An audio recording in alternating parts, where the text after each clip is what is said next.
पिछले एपिसोड में हमने देखा एरन कहता है तुम्हारी हिम्मत कैसे हुई मेरी बेटी को अपना चेहरा दिखाने की।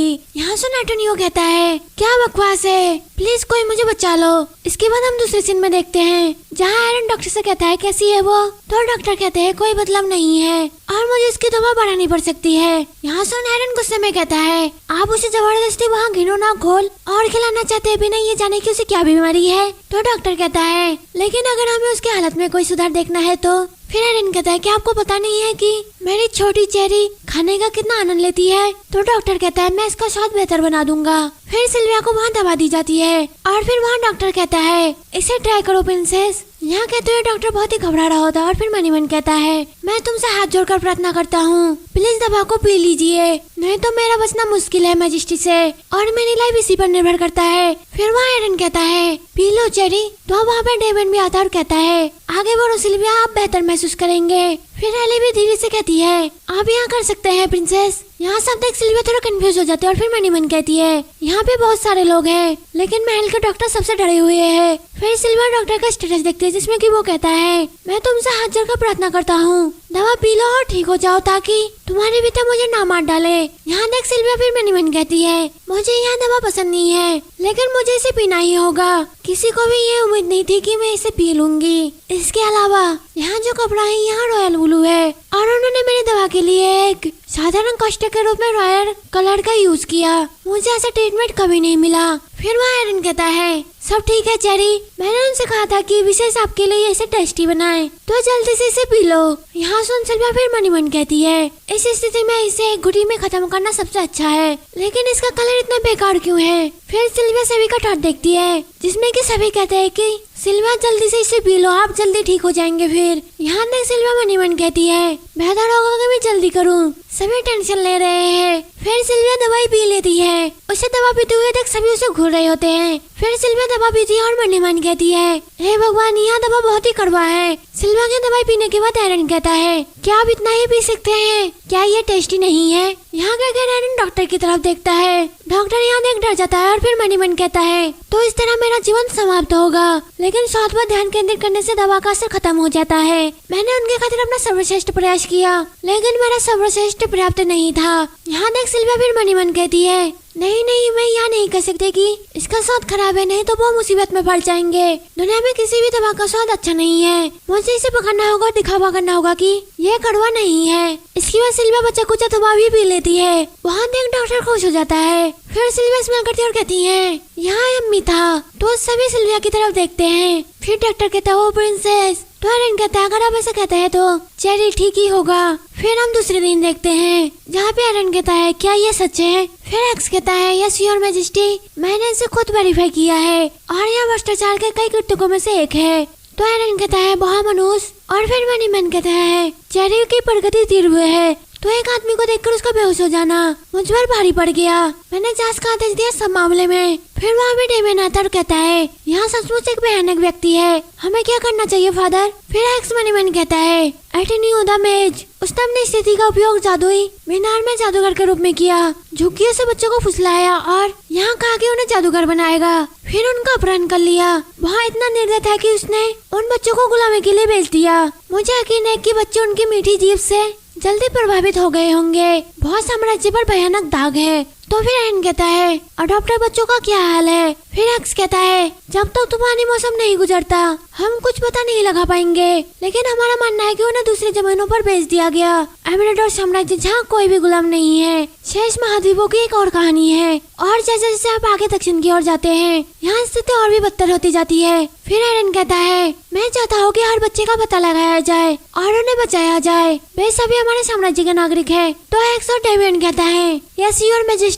फिर एरन कहता है और दूसरी बात एंटोनियो मैजिक टावर का सदस्य था या फिर नहीं था, उसका क्या बहाना था। तो एक्स कहता है उन्होंने दावा किया कि उन्हें कोई अंदाजा नहीं था कि क्या हो रहा है। फिर एरन कहता है उन्हें नहीं पता था कि उतना अपना सदस्य बच्चों की तस्करी कर रहा है, यहाँ क्या तमाशा है। तो एक्स कहता है हमने उनके एक सदस्य से पूछा, उन्होंने बताया है कि वे जानते थे कि एंटोनियो कुलीनता से पैसे कमा रहा है लेकिन उन्हें अपहरण के बारे में कोई भी जानकारी नहीं थी। उन्होंने यहाँ भी बताया कि उन्होंने हमारे लिए मैजिक टावर खोल दिया है ताकि हम वहाँ जांच कर सके। फिर एरन कहता है अच्छा तो पता लगाओ कि मैजिक टावर में कोई और भी है जो इसमें शामिल है और इसमें कोई भी कसर ना छोड़े। फिर हम रात का टाइम देखते हैं। सिल्विया अपने बेड पे सोई होती है और मन ही मन सोचती है अब मेरा क्या होगा। अब हालात काफी शांत है और हर कोई मेरी परवाह करता है, लेकिन कौन जानता है कि वे कब अपना मन बदल लेंगे। आखिरकार मेरे पिछले लाइफ में मुझे छोड़ दिया गया था। कम से कम फादर ने इसे इसलिए बनाया ताकि मैं वहाँ आशा फिर से ना देख सकूं। लेकिन यहाँ नहीं कहा जा सकता है कि यहाँ लाइफ फिर से नियंत्रण से बाहर नहीं जाएगा। मुझे अच्छा लगेगा कि जैसे वैसी रहे जैसे वो अभी है, लेकिन लाइफ उस तरह से काम नहीं करती और मैं इस टाइम में नहीं रह सकती। मुझे जो जाने वाला है उसके लिए तैयारी करनी चाहिए। यहाँ एकमात्र तरीका है मैं यहीं पे जीवित रहूंगी। फिर सिल्विया अपने ड्रॉर के पास जाती है और इसमें से एक बैंगल को निकालती है। फिर वो मन ही मन कहती है रियली में पैसे को प्राथमिकता दी जाएगी, लेकिन इन ज्वेलरी को इकट्ठा करना होगा। इससे कोई फर्क नहीं पड़ता अगर ये गायब हो जाए। अगर मैं उन्हें अपने भरे हुए खरगोश में रखूंगी तो किसी को पता नहीं चलेगा। इस तरह अगर मैं भाग भी जाऊँ तो इसे ले जाना आसान होगा। फिर सिल्विया खिड़की की ओर देखती है और मन ही मन कहने लगती है मैं यहाँ छोड़ना नहीं चाहती। पहले से अलग जीवन जीना बहुत ही अच्छा है और मेरी बस एक ही विश है, चीजें जैसी है क्या बसी ही रह सकती है। अगर ऐसा रहेगा तो यहाँ बहुत अच्छा रहेगा। फिर हम दूसरे दिन देखते हैं जहाँ पे एली सिल्विया को एक बुक देखती है और कहती है यहाँ लो और इसमें एक नजर डालो। अगर आपको कोई ऐसा चीज देखे जो आपको पसंद आए तो मुझे बताइए। तो सिल्विया कहती है यहाँ बहुत सारे हैं। फिर एली कहती है खैर हम आपके कमरे को फिर से डेकोरेट कर रहे हैं तो आपके पास चुनने के लिए बहुत कुछ है। जब से बजट की प्रॉब्लम खत्म हो गई, एली ने पुराने सुनसान फ्रांसिस के महल में सब कुछ बदलना शुरू कर दिया। लगभग मानो कि एली ऐसे करने का वेट कर रही थी। फिर सिल्विया मन ही मन कहती है यहाँ एक पिक्चर बुक की तरह है, लेकिन मुझे नहीं पता कि क्या देखना है और इन चीजों को चुनना आसान भी नहीं है। तो वहाँ एली कहती है हम फर्नीचर को डार्क ब्लू कलर से सजाना चाहते हैं, तो ऐसी चीजें चुनने के बारे में क्या ख्याल है जो उनसे मेल खाती है। फिर सिल्विया कहती है क्या ब्लू? तो एली कहती है हाँ पे आपकी खूबसूरत आंखों के साथ बहुत अच्छे लगते हैं। यहाँ सुनकर सिल्विया शर्मा जाती है और फिर कहती है ठीक है मैं कुछ ब्लू चुनूंगी। और फिर मन ही मन कहने लगती है इसके बारे में सोचो तो मुझे अपने पिछले लाइफ में कोई भी ब्लू कलर का फर्नीचर याद नहीं है। मेरे ब्लू ज्वेलरी का डिस्प्ले टूट जाने के बाद एक और बात है जिसपे मुझ पर आरोप लगाया गया। फिर एली कहती है क्या आपको इनमें से कोई भी पसंद नहीं आया, लेकिन इस साइड में कुछ और भी है, आप इसे देखने के लिए टाइम ले सकते हैं। यहाँ कहने के बाद एली मन ही मन कहती है मैं इस जगह हर उस चीज से भरना चाहती हूँ जो प्रिंसेस चाहती है, गहने बर्तन फर्नीचर सब कुछ। वहाँ इन सभी नई चीजों से खुश हो जाएगी। फिर एली कहती है आपको बस इनमें से एक चूज करना है। यहाँ देख फिर सिल्विया कहती है एली और मन ही मन कहती है अगर हम इतना खरीदेंगे तो इसे बर्बादी समझेंगे। फिर सिल्विया कहती है मुझे इतने फर्नीचर की आवश्यकता नहीं है, मैं बस थोड़ा ही बदलना चाहती हूँ, केवल वही जो हमें चाहिए। और फिर से मन ही मन कहने लगती है काश मैं उनको और अच्छे से समझा पाती। तो एली कहती है लेकिन प्रिंसेस यहाँ सब इतना नहीं है। फिर सिल्विया कहती नहीं ये महंगा है। तभी वहाँ पे वेजिटेरियन की अनाउंसमेंट होती है। फिर वहाँ पे एरन आता और कहता है चेरी। तो एरन को देख सिल्विया और एली कहती है हेलो योर मैजेस्टी। फिर एरन सिल्विया को देखता है और कहता है तुम आज फिर बगीचे में नहीं आए। तो सिल्विया कहती है नहीं। फिर एरन सिल्विया के सिर के ऊपर हाथ रखता और कहता है क्या आप अभी भी डरे हुए हैं? मैं तुमसे वादा करता हूँ कि तुम उसे दोबारा कभी नहीं देख पाओगी चेरी। यहाँ सुनकर सिल्विया फिर मन ही मन कहती है क्या उन्होंने जो कहा वो सच था? एटर्नी को उसके भारी अपराधों के लिए सजा मिली। मैं कभी हैरान थी यहाँ कुछ ऐसा था जिसके बारे में मैंने अपने पिछले लाइफ में कभी नहीं सोचा था। फिर एरन कहता है आप क्या देख रहे थे? तो एली कहती है मैजेस्टी प्रिंसेस के रूम को डेकोरेट करने के लिए हम नए फर्नीचर देख रहे थे। फिर एरन खाली हूँ करता है। तो एली कहती है हालांकि प्रिंसेस को खर्चे को लेकर टेंशन है और उन्हें सेलेक्ट करने में परेशानी हो रही है। यहाँ सुन फिर सिल्विया मन ही मन कहती है एली उन्हें यहाँ जानने की जरूरत नहीं थी। फिर एरन कहता है ऐसी बातों के बारे में उसे टेंशन लेने की क्या जरूरत है? तो एली कहती है शायद पहले की स्थिति के कारण प्रिंसेस को पैसों के खर्च को लेकर असहज महसूस हो रहा है। फिर एरन कहता है मैं समझता हूँ यहाँ कोई ऐसी चीज नहीं है जिसे ये आसानी से भूल जाएगी। तो सिल्विया कहती है लेकिन मैं ठीक हूँ। फिर एरन कहता है यहाँ छोटी सी टेंशन है, आप सिलेक्ट करने में परेशानी क्यों ले रहे हैं? अब यह पता लगाने के लिए कि आपको क्या पसंद है सब हर कमरा यहाँ अलग अलग ढंग से सजा सकते हैं। यहाँ सुनकर सिल्विया चौंक जाती है और एली खुश हो जाती है और कहती है मैं आपकी इच्छा पूरी करूंगी मैजेस्टी। फिर सिल्विया मन ही मन कहती है हर कमरे को फिर से डेकोरेट करेंगे, यहाँ खाली फालतू की खर्चा है। और फिर कहती है नहीं नहीं मैं नहीं चाहती, यहाँ बेकार है और बर्बादी है। फिर एरन कहता है यहाँ बर्बादी है, ठीक है फिर मैं तुम्हें पैसे दे दूंगा। तो सिल्विया कहती है रुकिए ऐसा नहीं है। फिर एरन कहता है और हम इस मामले को सुलझा हुआ मानेंगे। यहाँ जाकर फिर सिल्विया मन ही मन कहती है लड़ाई हार गई। फिर एरन कहता है अब मैं यहाँ किसी बात का चर्चा करने आया हूँ। तो सिल्विया कहती है यहाँ। फिर एरन कहता है हमें आपके बर्थडे की पार्टी की तैयारी करनी चाहिए चेरी। इसके बाद हम दूसरे सीन में देखते हैं जहाँ पे एरन अपने सिंहासन में बैठा हुआ होता है और वहाँ पे कई मंदिरा भी खड़े हुए होते हैं, जिनमें से एक मनीमन कहता है ऐसा लगता है कि जैसे बैठक खत्म कर ली है, तो कमरे में इतना तनाव क्यों है? ऐसा लगता है कि मानो मैजेस्टी कुछ इम्पोर्टेंट चीज अनाउंस करने वाले हैं। पहले हमारा एंटोनियो द मेस के साथ बिजनेस था और अब हर मुलाकात पतली बर्फ पर चलने जैसा है। फिर एरन कहता है आपको पता होगा। यहाँ सुन वहाँ सभी शांत हो जाते हैं। फिर एरन कहता है हमारे प्रिंसेस का बर्थडे नजदीक है, यहाँ पार्टी हमारे द्वारा देखी गई किसी भी बर्थडे पार्टी से शानदार होना चाहिए। यहाँ सुन वहाँ के सभी चौंक जाते हैं। फिर एरन कहता है आप मेरे लिए एक उपयुक्त बजट वाला प्लान बनाए। तो वहाँ से एक आदमी बोलता है लेकिन योर मैजेस्टी। फिर एरन कहता है कोई प्रॉब्लम है क्या? तभी वहाँ पे कोई और आता है, कहता है मैं अपने थॉट को आपके सामने रखना चाहता हूँ, क्या इससे मैजेस्टी खुश होंगे? और वहाँ व्यक्ति एरन के सामने आके खड़े हो जाता है। उस व्यक्ति का नाम हैनिबल पोकरे होता है। वह ड्यू को पकड़े हैं, साम्राज्य के जागीरदारों में से एक। फिर एरन कहता है आप रख सकते हैं। तो हैनिबल कहता है ऐसा लगता है कि यहाँ अंधकार टाइम है, यदि आप मुझे ऐसा करते हुए क्षमा कर दे। फिर एरन कहता है और क्या यहाँ मेरी बेटी के बर्थडे से भी इम्पोर्टेंट है? तो हैनिबल कहता है रियली में मैजेस्टी। फिर एरन कहता है आगे वाले ड्यू पोकरे।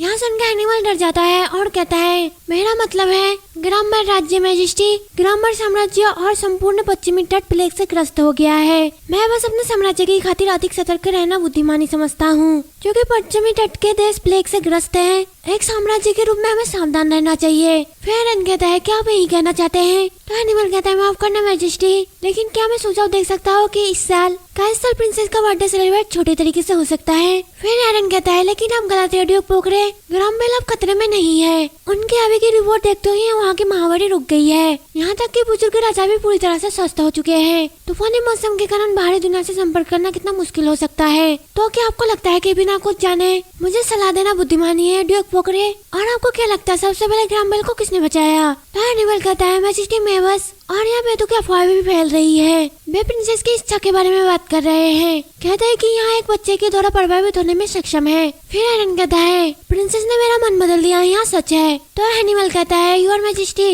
यहाँ सुन के वहाँ के लोग फुसफुसाने लगते हैं, क्या वहाँ प्रिंसेस सिर्फ 5 साल की नहीं है? हमें तो लगा कि यहाँ एक अफवाह है और हमने इस पर कोई ध्यान नहीं दिया। यहाँ सुन हैनिबल मनीमन कहता है तब तो मैजेस्टी प्रिंसेस के साथ अपना अधिकार साझा कर रहा है। क्या इसका मतलब यहाँ है कि उसे अब और शक्ति दी जाएगी? मैजेस्टी क्या सोच रहे हैं कि वो क्या कर रहे हैं? फिर एरन मनीमन कहता है मूल रूप से मैंने ग्राम्बेल में कोई भी प्रावधान भेजने से रोकने की योजना बनाई थी। तब चेरी ने मुझे वफादारी के महत्व को याद दिलाने की कोशिश की, इसलिए प्रावधान अंत में भेजे गए। फिर एरन कहता है इसके अलावा ऐसा करने से ग्राम्बेल और पश्चिमी साम्राज्य के लोगों को संकट से बचाया गया। यहाँ बिल्कुल सही है कि प्रिंसेस को उसकी कैरी के लिए प्रिंसेसा दी जाए। आदेश भेज दिया जाए कि चेरी का बर्थडे सेलिब्रेट प्लान के अनुसार ही चलेगा। यहाँ कहकर एरन वहाँ से चले आता है। फिर वहाँ पे एक्स कहता है क्या यहाँ ठीक रहेगा मैजेस्टी? मुझे डर है कि आज का कारोबार सिर्फ अफवाह के आग को बढ़ावा दे रहा है। फिर एरन कहता है चीजें कभी भी ठीक नहीं होती। तो एक्स कहता है योर मैजेस्टी। तो एरन कुछ भी नहीं कहता और वहाँ हैनिबल के बारे में सोचता है। फिर एरन कहता है वहाँ मेरी तरफ एक कांटे की तरह है। फिर हम डेविन को देखते हैं जो कि कई सारी चीजों को देखता है और कहता है मुझे कौन सा गिफ्ट देना चाहिए जिससे कि उसे खुशी होगी। और फिर मनीमन कहने लगता है कुछ टाइम के लिए मैं जितना उसके करीब जाने की कोशिश की, मॉम ने उसके साथ उतना ही अधिक क्रूर व्यवहार किया और इसलिए मैं उसके साथ कांटेक्ट रखने में असमर्थ हूँ। मॉम अपनी फीलिंग छुपा सकती है, लेकिन मैं समझ सकता हूँ कि वहाँ कैसे बदल गई है। इसलिए मैंने फादर की तरह मास्क पहनने का फैसला लिया, बस दूर से सिल्विया का अवलोकन करना। लेकिन मॉम आज प्रिंसेस के महल से काफी दूर है। मैं रियली में पहले खाली फॉर्मल गिफ्ट ही दे सकता था, लेकिन इस बार मुझे लगता है कि मैं उसे कुछ ऐसा गिफ्ट दूंगा जिससे कि वो स्माइल करेगी और मुझे ऐसा करना ही होगा। फिर सिल्विया मनीमन कहती है यहाँ तूफानी सीजन का सबसे ठंडा और कठोर दिन था और यहाँ मेरा बर्थडे भी था। फिर हम सिल्विया का स्टेटस देखते हैं जिसमें शरीर और आत्मा का आत्मसात करना 8% हो गया था। यहाँ देख सिल्विया फिर मनीमन कहती है मैं सिर्फ 8% पर ही हूँ, कब तक मैं अंदर के वैस की तरह व्यवहार कर सकूंगी? तो फिर वहाँ पे एली आती है और कहती है क्या आपको तैयार होना है प्रिंसेस? फिर सिल्विया कहती है ठीक है चलो। फिर सिल्विया को ड्रेस पहनाया जाता है और उसके सिर पे हेयर बैंड भी लगाया जाता है। यहाँ देख सिल्विया फिर मनीमन कहती है मैंने सोचा था कि यहाँ सिर्फ फैमिली के साथ छोटी सी पार्टी होगी।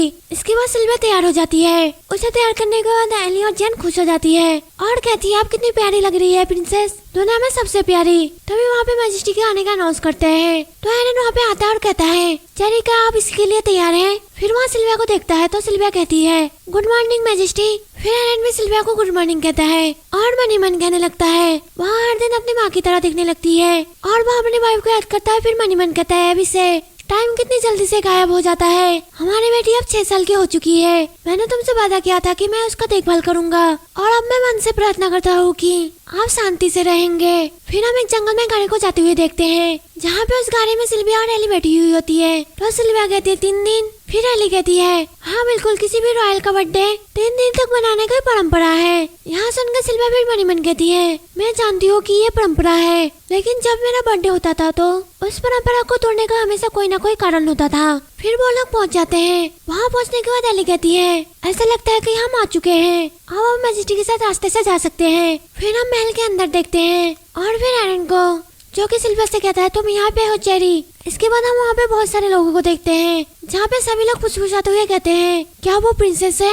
वो तो बहुत छोटी है। यहाँ देख सिल्विया थोड़ा घबरा जाती है और फिर मनी मन कहती है भगवान यहाँ पार्टी बहुत ही बड़ा है, मैंने इतना बड़ा पार्टी कभी नहीं देखा, मुझे अभी क्या करना चाहिए? और यहाँ हॉल है जहाँ पे मेरे पिछले लाइफ में कई बार मेरा मजाक बनाया गया था। ठंडी निगाहें और उनकी अनफ्रेंडली स्माइल वे अभी भी मेरे दिमाग में ताजा है, लेकिन मैं यहाँ सोच के बहुत ही खोई जा रही हूँ, लेकिन मुझे इस पर ध्यान केंद्रित नहीं करना चाहिए। यहाँ सोचते हुए सिल्विया रोने लग जाती है। तभी एरन कहता है चेरी। यहाँ कहकर एरन सिल्विया के ऊपर एक मैजिक करता है और कहता है वहाँ अब वो सभी लोग आपसे नहीं मिल पाएंगे, तो क्या तुम ठीक हो? यहाँ देख सिल्विया फिर मनी मन कहती है क्या यहाँ फादर का जादू है? फिर वह एरन के स्टेटस देखते है जिसमें कि वो सोचता है अवश्य ही वह बहुत शर्मीली है, शायद इन सभी को इन्वाइट करना बहुत ज्यादा था। काश वे सभी इस खूबसूरत लड़की को देख सकते जिसे मैं देख रहा हूँ। यहाँ देखने पर भी सिल्विया घबराती है और फिर मनी मन कहती है फादर का मैजिक, मुझे नहीं लगता कि अब मुझे कोई देख सकता है। फिर एरन सिल्विया को गोद में ले लेता और कहता है यहाँ बर्थडे सेलिब्रेट का एक अद्भुत शुरुआत है, आइए गार्डन से घूम के आए जेरी। यहाँ सुनकर सिल्विया फिर मनी मन कहती है इसमें अद्भुत क्या है? लेकिन शायद जो फादर को महसूस हुआ वो मुझे महसूस नहीं हुआ, लेकिन वो अभी भी मुझे कंफर्ट दे रहे हैं। फिर वो दोनों गार्डन में पहुंच जाते हैं। गार्डन में पहुंचने के बाद सिल्विया फिर मनी मन कहती है फादर ऐसे वंडरफुल मानते हैं तो मैं और अधिक प्रिंसेस की तरह क्यों नहीं बन सकती? फिर एरन सिल्विया को एक जगह बैठाता है और उसे मैकरोन खाने के लिए देता है। वहाँ देख सिल्विया खुश हो जाती है और उसे खाने लगती है। तो एरन कहता है यहाँ सब आपके लिए, पीछे मत रहो, मेहमान जल्दी इस तरह आ जाएंगे, क्या यहाँ ठीक रहेगा? फिर सिल्विया कहती है हाँ, और मनी मन कहती है मुझे शांत रहना है और फादर को प्राउड फील कराना है। फिर वहाँ पे सियाबेल आती है और कहती है प्रिंसेस तुम आज बहुत ही प्यारी लग रही हो। तो एरन कहता है गुड मॉर्निंग इम्पेरेस, और सिल्विया भी कहती है गुड मॉर्निंग इम्पेरेस। और फिर वहाँ सियाबेल का स्टेटस देखती है। वहाँ देख सिल्विया फिर मनी मन कहती है उनका इंटरेस्ट पहले से कम हो गया है, लेकिन क्या मैं आज ठीक रहूंगी? फिर एरन कहता है मेहमान अब आपका वेलकम करने आएंगे, और वहाँ मैजिक के टावर के मास्टर है। फिर वहाँ पे मैजिक मास्टर आते और कहते हैं हेलो योर मैजेस्टी। उन्हें देख सिल्विया फिर मनी मन कहती है क्या वो कार्वेन के टीचर है? फिर वहाँ उनका स्टेटस देखती है जिनमें उनका नाम एल्सियन ड्रोनट होता है और उनका बिजनेस टावर का मास्टर होता है। फिर हम उनके थॉट को देखते हैं जिसमें कि वो कहते हैं मेरा कार्वेन ज्यादा मेहनत नहीं कर रहा है। फिर एलिसन कहता है मैं आपको बर्थडे की बहुत बहुत शुभकामनाएं देता हूँ। उनका स्टेटस देख फिर सिल्विया मनी मन कहती है कार्वेन ने उनसे क्या कहा? और फिर वहाँ कहती है थैंक यू सो मच। फिर एलिसन कहता है प्रिंसेस उतनी ही प्यारी है जितना कि लोग कहते हैं। फिर सियाबेल कहती है आपकी बहुत दयालुता है। तो एरन भी कहता है हाँ जाहिर तौर से। उनकी बातों को सुनकर सिल्विया फिर सियाबेल का स्टेटस देखती है जिसमें कि वो सोचती है मैजिक के टावर के मास्टर की नजर पहले से ही सिल्विया पर क्यों है। यहाँ देख सिल्विया थोड़ा घबरा जाती है। तो एरन यहाँ देखता है और कहता है जैसा कि आप देख सकते कि वो अभी भी शर्मीली है, लेकिन खाली दूसरों के साथ, मेरे साथ नहीं। फिर एलिसन कहता है वो तो है, रईस लोग उसके बारे में सब कुछ जानने की चाह खो रहे हैं। यहाँ कहकर वो हंसने लगता है वैसे क्या आप जानते हैं मैजेस्टी? तो एरन कहता है क्या कि प्रिंसेस की बन की स्ट्रॉन्ग सेंट मानो निकलती है। यहाँ सुनकर सिल्विया फिर मनी मन कहती है कार्मेन ने कहा था कि वहाँ उनसे बात करेंगे, लेकिन मुझे नहीं पता था कि वो सीरियस थे। फिर सिल्विया एरन का स्टेटस देखती है जिसमें कि वो सोचता है वो अपने फादर की बेटी है, निसंदेह उसका मन स्प्रित है, एक शानदार मैजिशियन बनना और हमारे साम्राज्य की सहायता करना उसकी नियति है। फिर एरन कहता है हाँ। तो फिर एलिसन कहता है मेरे बाल सफेद होने से पहले मुझे ऐसे मन का एहसास नहीं हुआ, और जैसा कि आप मैजेस्टी जानते हैं। फिर एरन कहता है केयरफुल मास्टर। तो एलिसन कहता है सॉरी पर मैं। यहाँ सुनकर सिल्विया फिर मनी मन कहती है फादर को पहले से पता था, क्या वो जानते थे कि मैं जादू सीख सकती हूँ? तो फिर ऐसा क्यों था कि मैं अपने पिछली लाइफ में ऐसा कुछ नहीं कर सकी? ऐसा नहीं है कि मुझसे कहा गया था कि प्रिंसेस को जादू सीखने का कोई भी बिजनेस नहीं है। मैंने केवल यही सुना है कि मुझे इसमें क्षमताओं का अभाव है, लेकिन क्यों अगर मेरा मानना उतना ही मजबूत है जितना कि वो कहते हैं, तो मैं जादू क्यों नहीं सीख पाई? और ये एपिसोड यहीं पे खत्म हो जाता है। अगर आपको वीडियो पसंद आई हो तो लाइक और कमेंट करें और साथ ही मेरे चैनल को सब्सक्राइब करके बेल आइकन के बटन को भी दबा दे ताकि आपकी वीडियो की नोटिफिकेशन मिलती रहे।